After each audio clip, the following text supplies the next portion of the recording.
Heç nəyə marağım yoxdur, bütün günü yatmaq istəyirəm, yemək yemək istəmirəm, heç nəyə fikrimi cəmləyə bilmirəm, işimi də görə bilmirəm. Elə bil ki, dünyanın axırı gəlib də heç bir şeyin mənası yoxdur kimi hiss edirəm.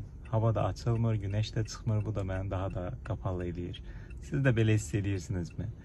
O zaman mövsümi depressiyalardan əziyyət çəkir ola bilərsiniz. Mövsümi depressiyalar klinik depressiyanın xüsusi bir növüdür. Hansı ki, mövsüm dəyişikliklərində günün uzunluğunun qısalması ilə birlikdə gələn depressiya əlamətlərinin, atipik depressiya və kəskin klinik melanxolik depressiyanın əlamətləri ilə gedə bilər. Və bu xəstəlikdə bəzən çox gizli şəkildə getsə də insanların iş qabiliyyəti və həyata eşqi çox aşağı düşə bilir, enerjiləri çox azala bilir. Bəzən özləri də hiss eləmədən aylarca depressiya içində qala bilirlər. Ortalama depressiya yaşayan insanların 30%-i mövsüm depressiyaları yaşayırlar və bu halda müalicə olunan bir haldır. Ona görə də belə bir haldan əziyyət çəkirsinizsə, müalicə üçün müraciət edin.